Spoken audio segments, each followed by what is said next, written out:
people is the biggest expense. Let's come back to culture because, again, culture starts at the top. Culture absolutely starts at the top. And the founder sets the mood.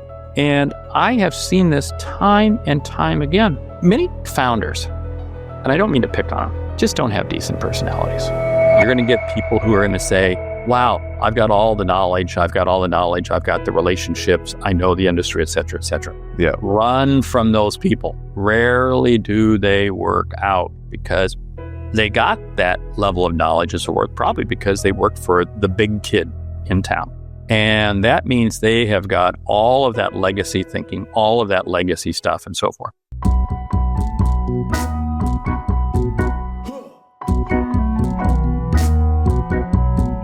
Welcome to another episode of the Organized Chaos Podcast. Today, we're tackling a topic that is crucial for every growing startup: how to build a winning sales team.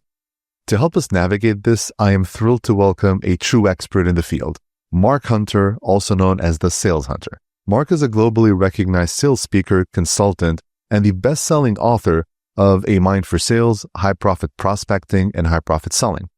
With over 30 years of experience in sales leadership, he has helped countless companies transform their sales approach and achieve outstanding results. In our conversation, we dive deep into the practical strategies that you can implement right away. We discussed how to scale sales at a startup, hiring the right sales talent, common sales mistakes in startups, and building a high-performing sales team. If you're ready to learn from one of the most respected voices in sales and build a sales engine that drives growth, then you won't want to miss this episode. Let's jump right in. So, Mark, it's such a pleasure to have you on the show today. I know you and I have had a few conversations about this, and I've been pretty excited about this conversation. For those of you who don't know who Mark Hunter is, could you please share your journey from early days? And I would love it if you could shed some light as to why you're called the Sales Hunter now and recognize a global sales strategist. Yeah, I mean, the Sales Hunter is a lot of deep research. With the last name Hunter, you might as well use it. And right.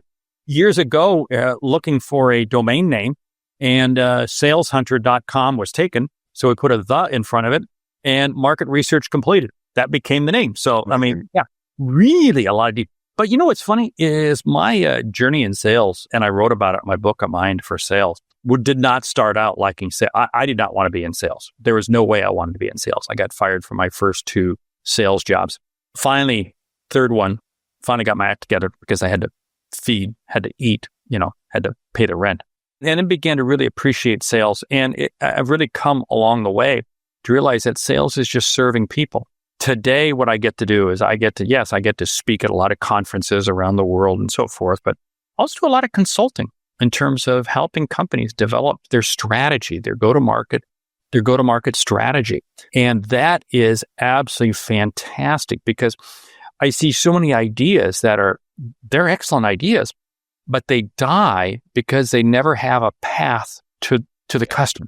So that's a little piece. And I know you and I, when we had lunch, we talked about that in depth. Yeah, no, exactly. Kind of the thrill of making all that happen. So no, that's amazing. Thank you, Mark. And I know you and I, when we were having that lunch, we were sort of talking about differences between big companies, small companies, startups, and so forth. I would love it if you could shed some light in your opinion, like from a sales strategy perspective, companies that are just starting out, they want to gain some traction in the market and so forth. What is so different about developing a sales strategy for a startup growing company versus a well-established company, in your opinion? Well, first of all, you have a founder, and you have a founder's ego that gets in the way, okay? Can we just cut to the chase right there? Now, here's the deal. I love that. I have a whole theory. We don't have time to unpack it, but it's what I call the founder's dilemma. And the whole thing is the founder believes that what they've created is going to solve every ill in society. It is going to wipe out hunger. It's going to create world peace, et cetera, et cetera. That's not the case. Second, they always believe that they have the exact sales process that's going to take to get the customer. It's like Mike Tyson said, everybody has a plan until they get hit in the face. You meet your first customer and you realize that's not the case. So when you're starting out, you are looking for those initial customers, those pilot customers. And this is what's absolutely key, because I got to come alongside, not to sell the product, but to sell and own the product. In other words, I'm going to sell you the product or the service, but then we've really got to kind of work at it together, because this whole product, the service, is undoubtedly going to go through a number of reiterations as we eventually look to scale. So I got to find who are the right partners. The biggest challenge I see is that founders come into this thing and they immediately want to scale. They want to throw some crazy price out there. Price has nothing to do with it. It's the outcome. It's the solution. And that's where the founder who has outside funding, now you're beholden to the outside funders. And they place expectations. They place demands. And it's the difference. Jeffrey Bezos says this so well. He says, is the founder a missionary or are they a mercenary? And a missionary believes in their product. A mercenary says, I'm just trying to grow it to sell it. And boy, that outside funding can sure create distractions. Anyway, I could unpack that for hours. No, that's such a good point. I mean, that's a topic that I discuss frequently on the show about, funded startups versus bootstrap startups and so forth. I mean, to your point, there's a lot of decisions that you're forced into making when you are beholden to outside funding, which you wouldn't necessarily do maybe if you wanted to do things the right way or in a way that is sustainable. But so you touched upon, Mark, here about some of the things that could go sideways in startup world, right? And so forth. I'd love it if you could shed some light on what are some typical mistakes that you see founders trying to make as they want to grow their sales, grow their revenue, because that is typically I would say the single most important thing that any founder of a startup looks at is how do I increase my revenues and sales? Because that is the lifeline of the organization. So what are some mistakes you see frequently that founders should probably avoid or have signs to look out for? Yeah, I see both ends of the spectrum, and I'm going to share with you the yin and the yang. The yang is where the founder brings in a salesperson, brings in and creates a sales team, and says, "Go on, sell," and they're like hands off. They never get involved. And they just all they do is jump on the sales leader, the CRO, the VP of sales, whoever they hired. Have you delivered the Have you delivered the numbers?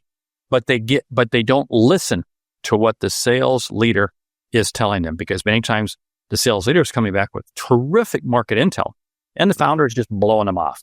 That's one extreme. The other extreme is the founder that is so hands-on. They won't let go. They're going to be involved in everything. And what happens very quickly there is that expectations begin to be set that can't be matched, because the founder will quick to say, oh yeah, we can make this adjustment. We can do this. We can do this. And you know what happens? It always takes more time than you think it does. It always takes more time. And yet the customer says, hey, I made a commitment to you that you're going to deliver this on X date. And it's what I call this sell what's on the truck. What do I mean by this?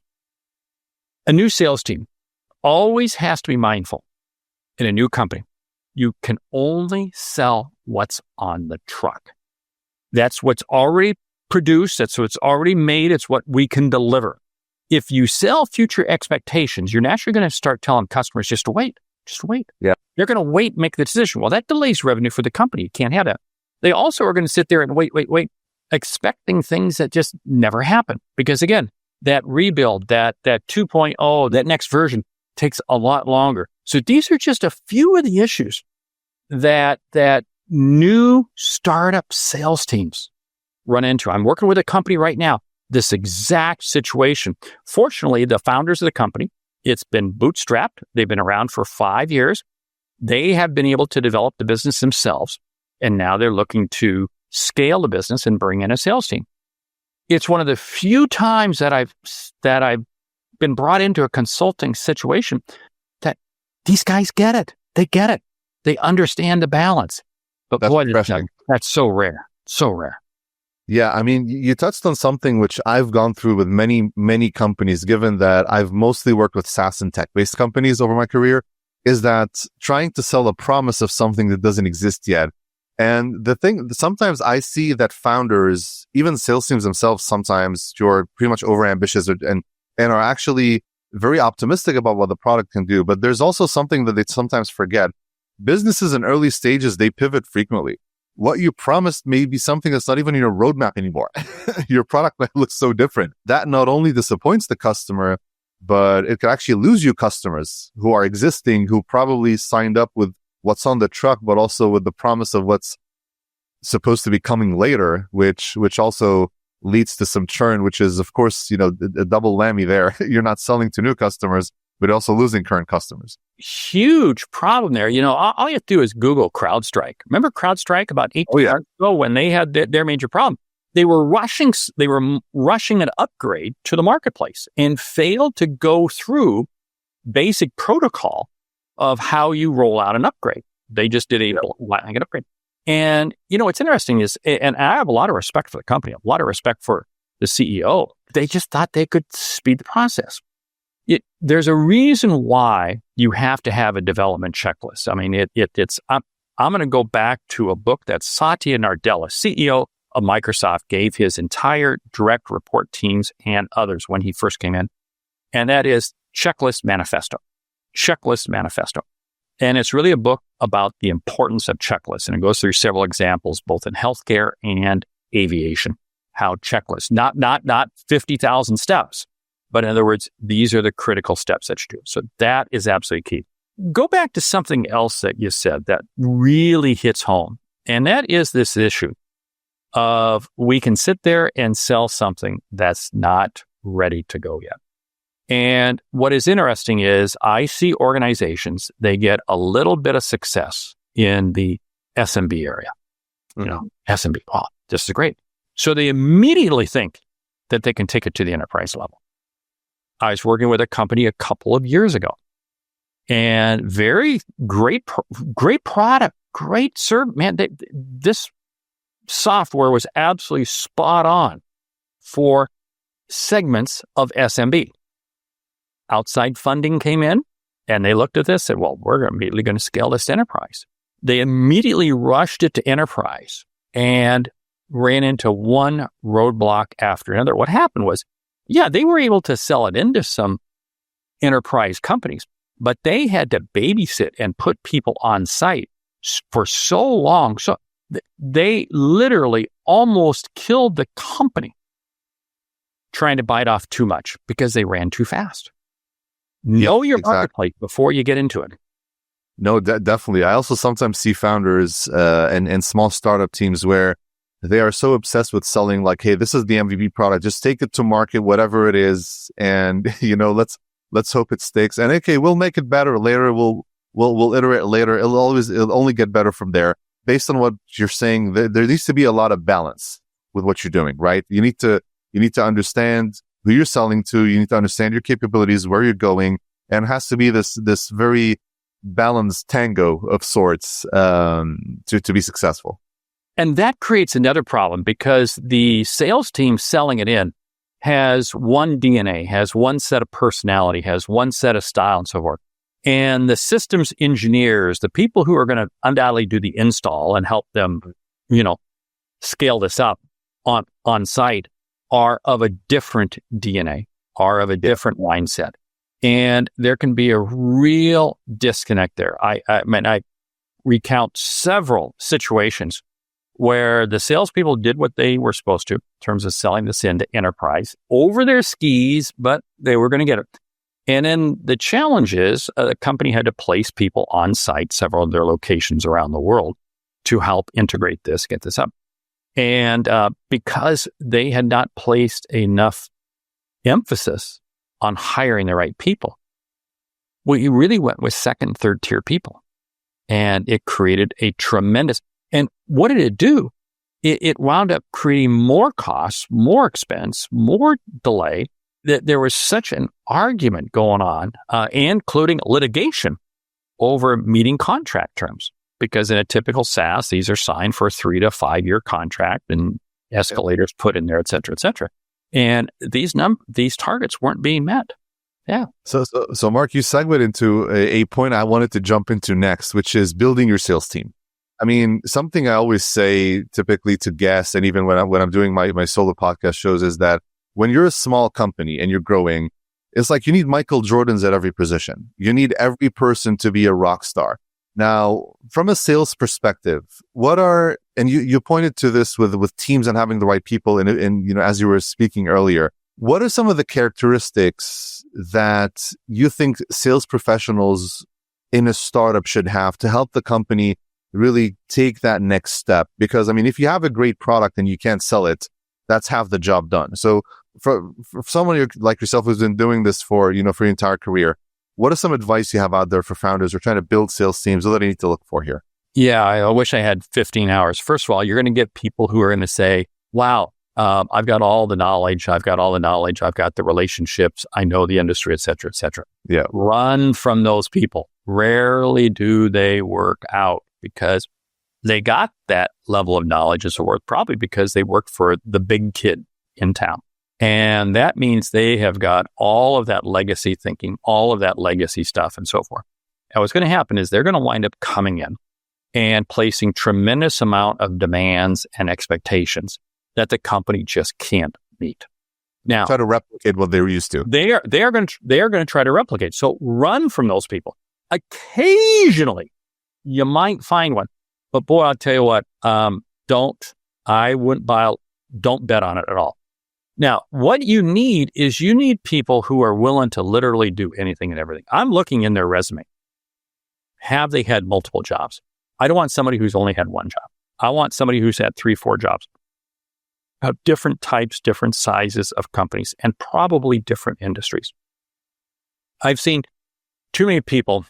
We're in kind of the very much the mature stage of SaaS right now. Okay, I mean, can we be blunt? I mean, the multiples are coming down dramatically, and as a result, there's a lot of people out there. Oh wow, I've worked at 15 different SaaS companies. I talked to a gentleman the other day.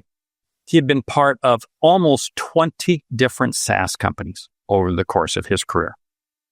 Some as short as 2 months, some as long as 2 years. Now, on the one hand, that seems pretty attractive, but on the other hand, it's like, this is a confused puppy. I mean, is this person? Because again, I've got to bring in people who have very clear communication skills and very clear cognitive skills in being able to understand, read, and apply. Well, when I mean read and apply, that means also listen and apply. Mm-hmm. I can't have the bull in the china shop. I am going to take the person who is going to be much more patient and much more deliberate. They also have to be ones that are willing to work the CRM system. Hello. I mean, I see so many rogue salespeople. Oh, well, I don't use the CRM. I don't care.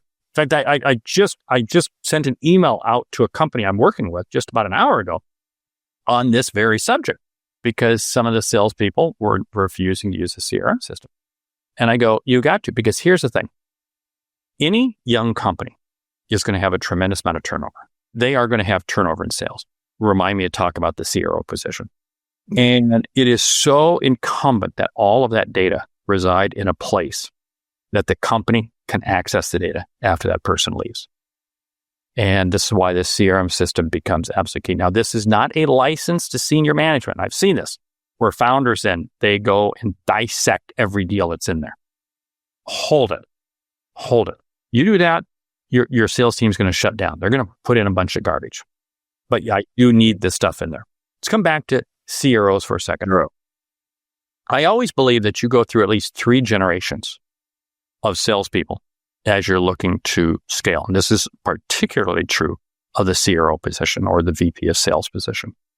In other words, the person you hire is, they're, initially, they're going to hang with you for probably a year at the most. And then, you know what? It's just isn't going to work because they can no longer handle the structure. They can no longer handle the pace, something. So then you bring in another one. It isn't until you get to your third CRO, third VP of sales, that you now have enough size and enough cachet that you can hire real talent. Yeah. I've seen this in so many organizations because initially I can hire this first person I don't want to say on the cheap, but I can hire them as a 1099. I can bring them in and I can promise them the moon. And that's great. I'm not going to be able to get the qualified, capable, mature leader I need bringing them in as a 1099. I'm going to have to bring them in. Yeah, definitely. Pretty high salary with a very nice commission and equity in the company. And I can't do that till I get some legs under me. as a company.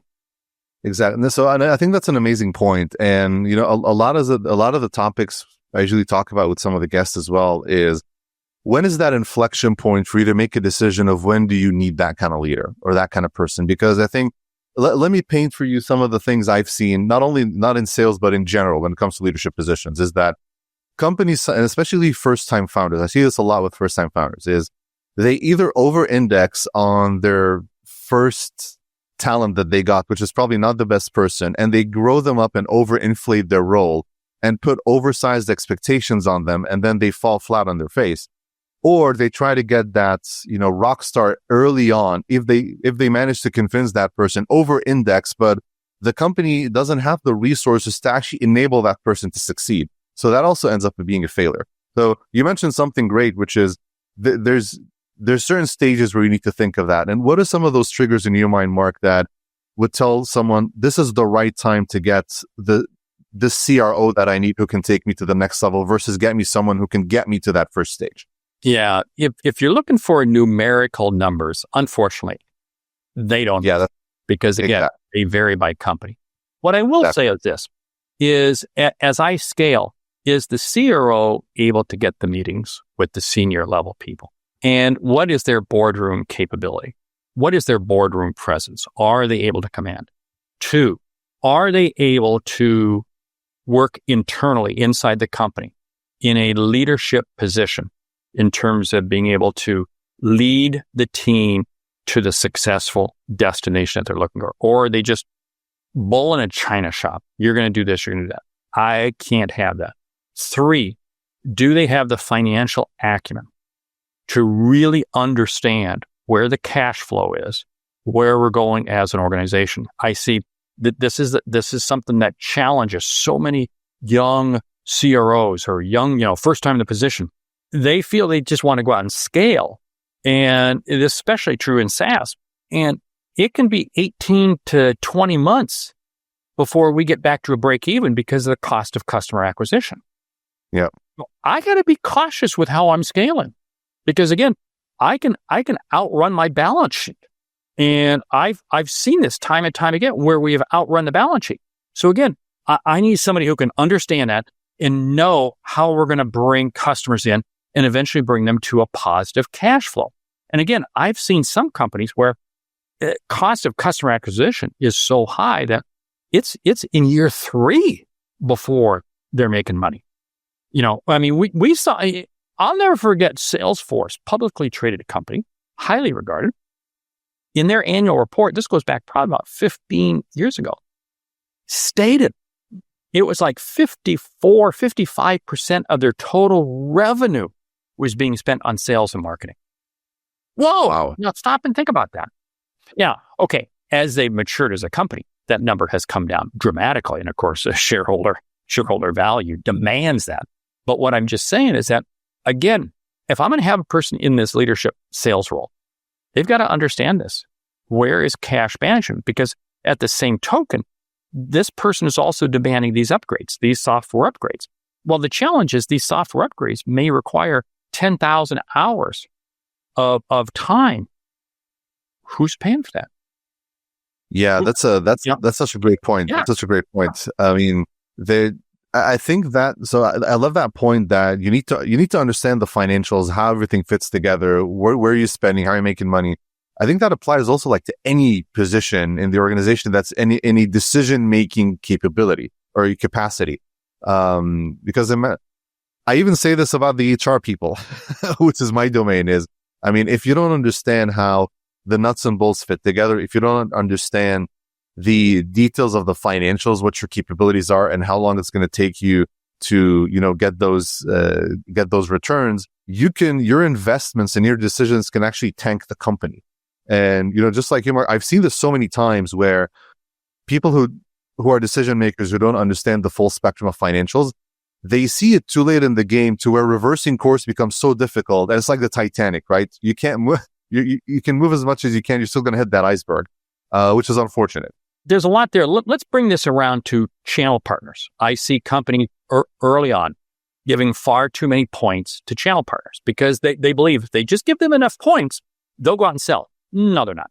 No. I see this. I've worked on both sides of the fence.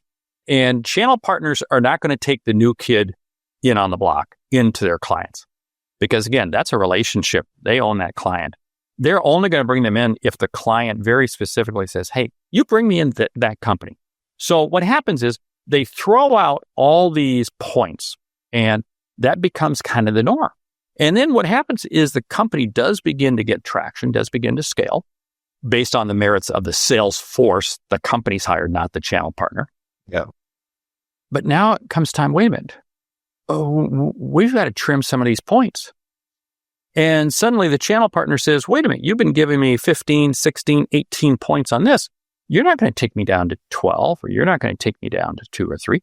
Oh, but that's, I know with your big contracts, you're only getting 3 points. Yeah, but those big contracts are 7 and 8 digits. And all I'm doing is passing paper. You're asking me to babysit you. I can't do that.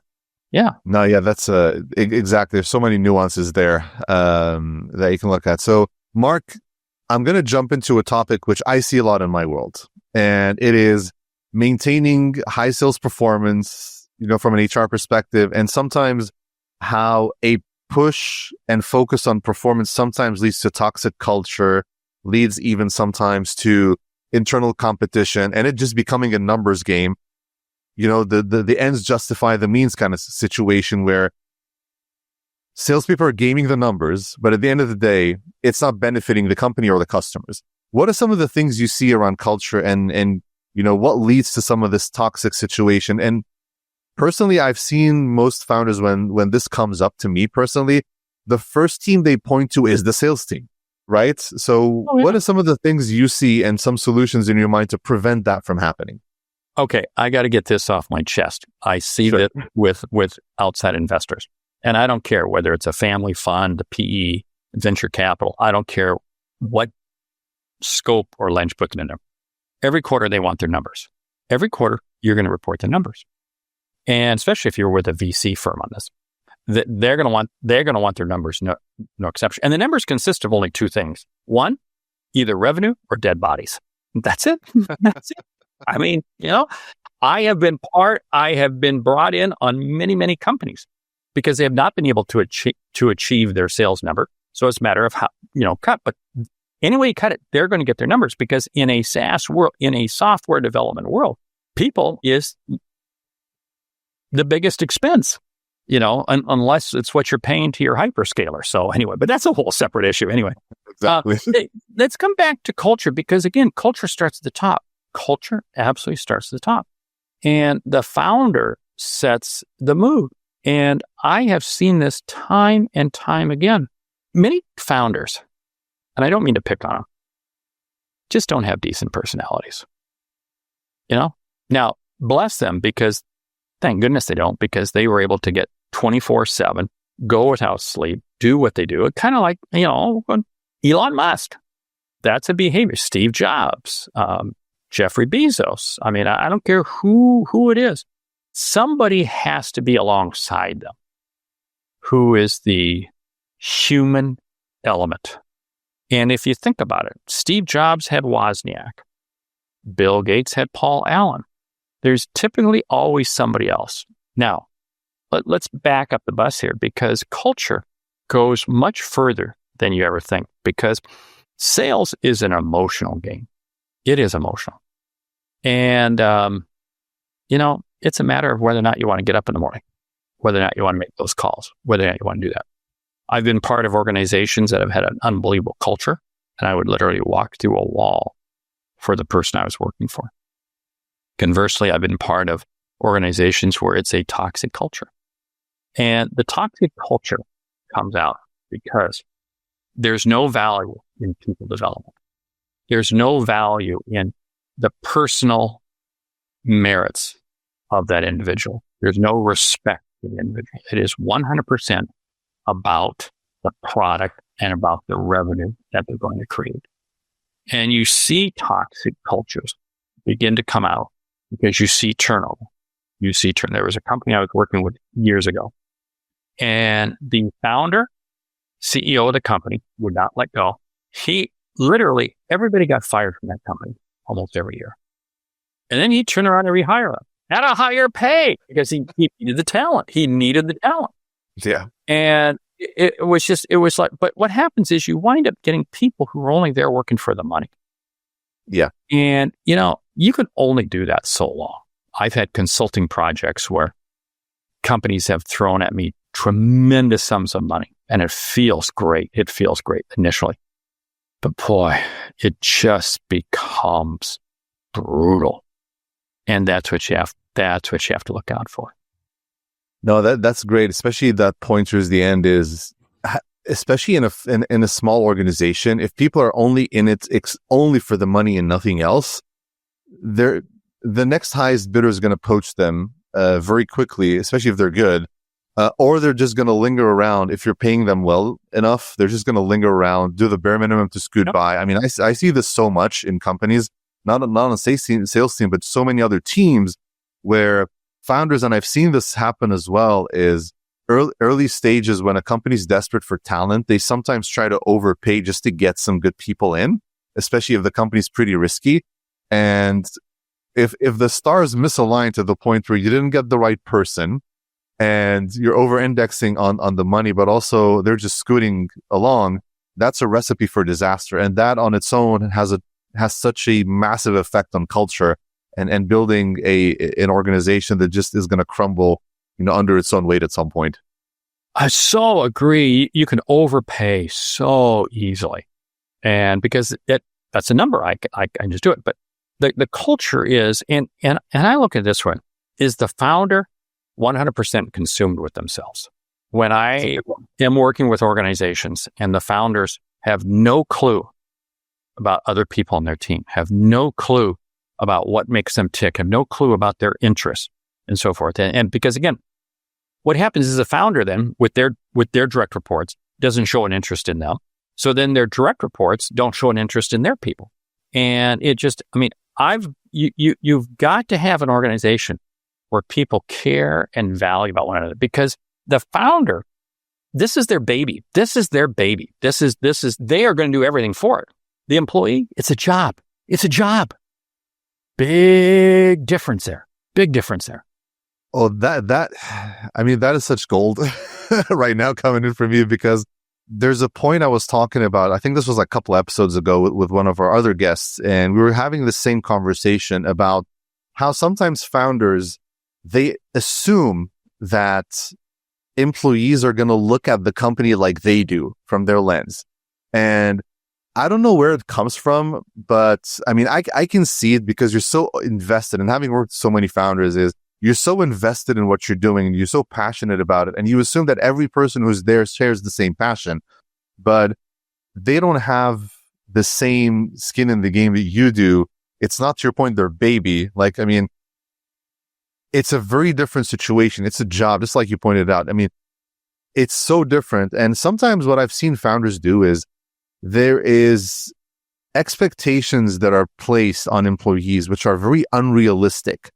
And they come from the lens of an owner, someone who owns the business, as opposed to someone who is employed at the business. And that also leads to some really toxic culture and unrealistic expectations.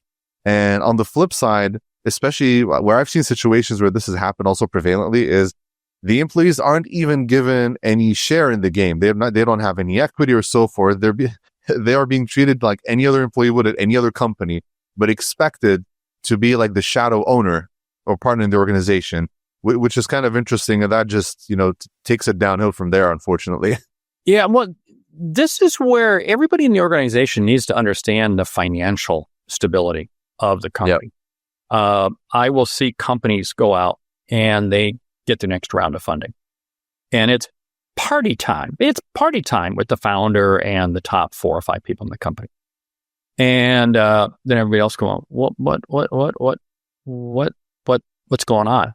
I got to be able to share the wealth. I got to be able to share that. Same token, there are going to be times when, the funding's not happening.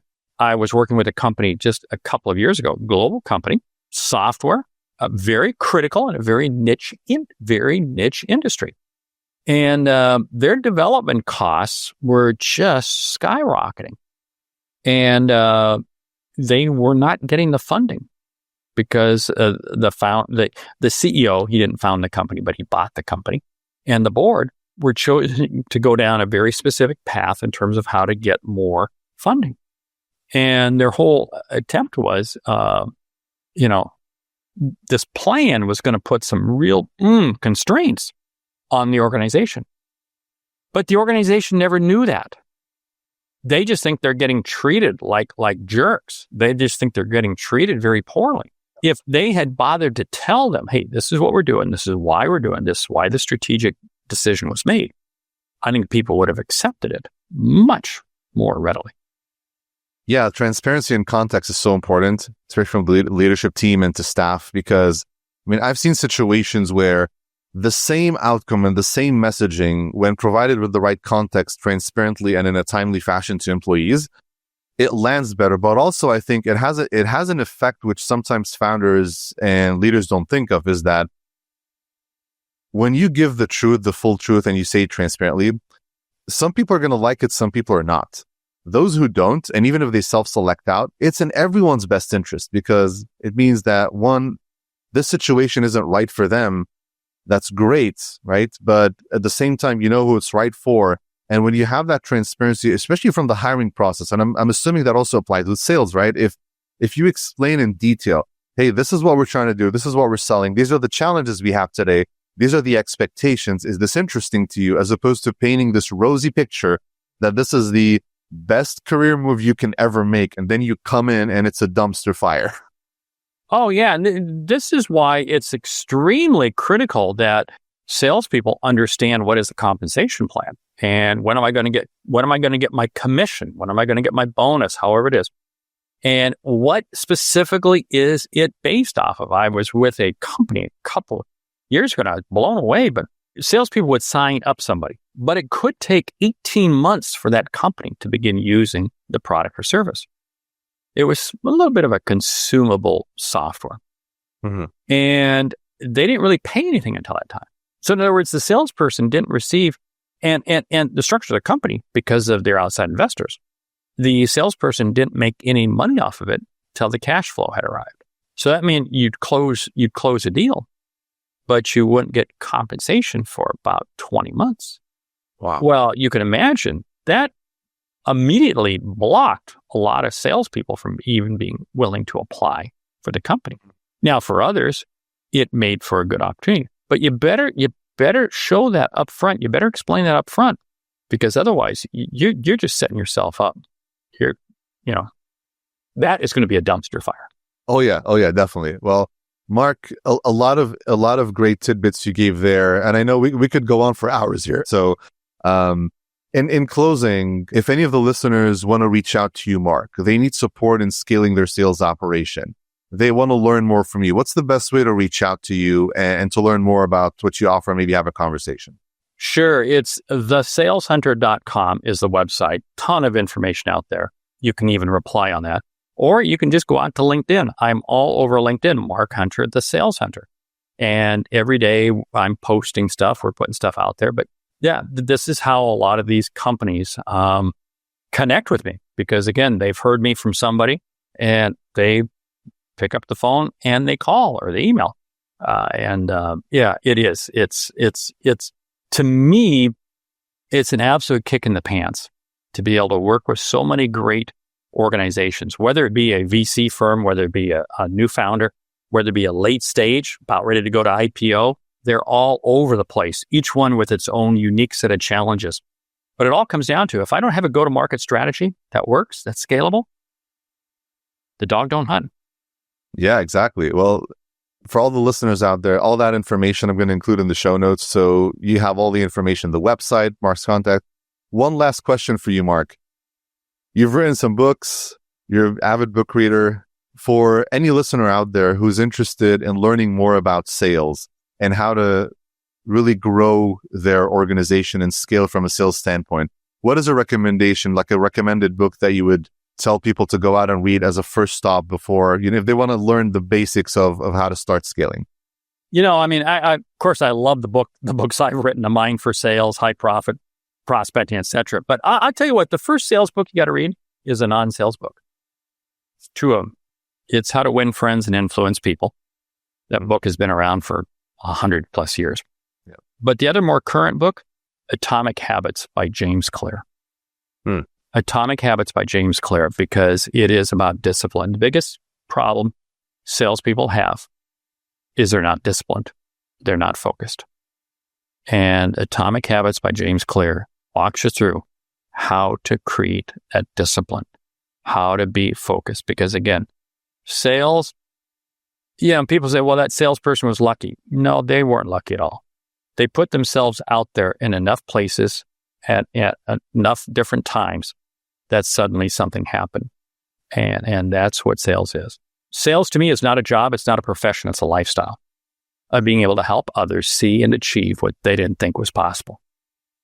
That's it. No, I think that's a great parting tidbit. I mean, I personally experienced this with you, right? I mean, when we first connected, we're both in the Dallas area. The first thing you said, hey, let's grab lunch, right? So, and let's talk and see where this goes. So now I appreciate that insight and definitely encourage everyone who's listening to have that same approach. Mark, thank you again for taking the time. Pleasure having you on the show, and look forward to future episodes in years to come. Thank you.